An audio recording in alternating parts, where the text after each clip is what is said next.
For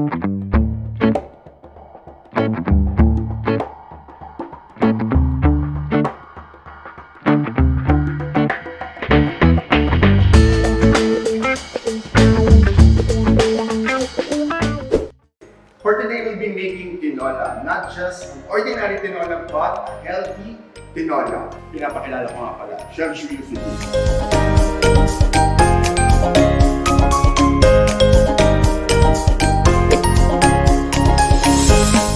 First, we'll be sauteing the ingredients na needed for our tinola.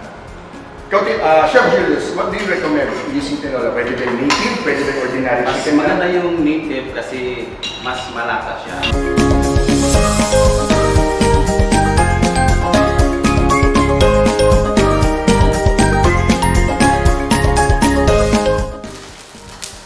And after that, we'll be adding our chicken.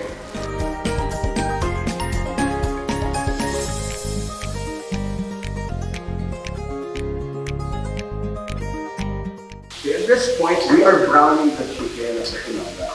Others kasi they just put it all together in some boiling water. Pero with us, with our technique, para mas malinis yung flavor, we saute it and we brown it.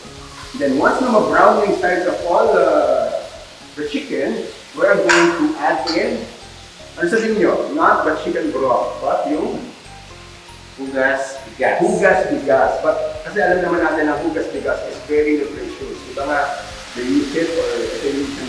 Minsan ginagamit yun sa mother na panggatas ko sa mga bata.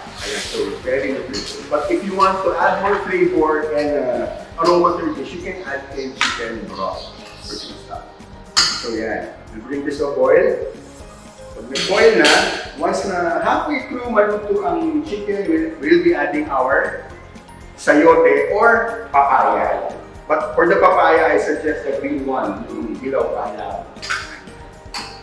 And then you can season it with salt, rock salt, pwede rin iodine salt.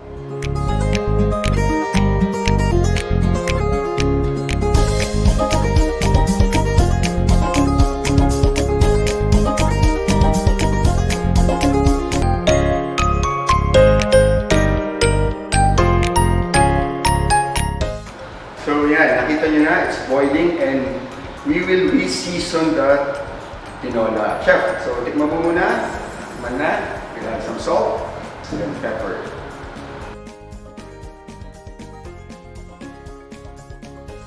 And then, Chef, isa pa, ano pa yung ilalagay natin dyan na mas magpapadagdag ng nutrisyon sa ating dish?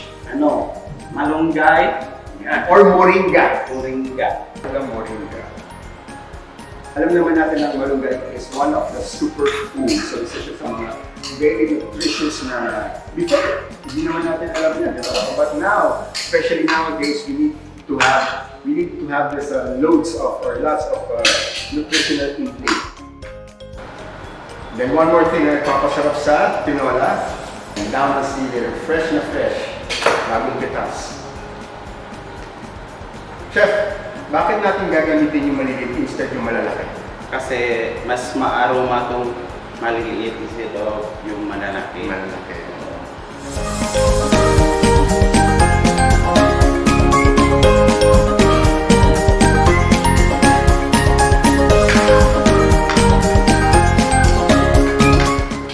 So here we go. Ito na, ating finished product, ang ating tinola.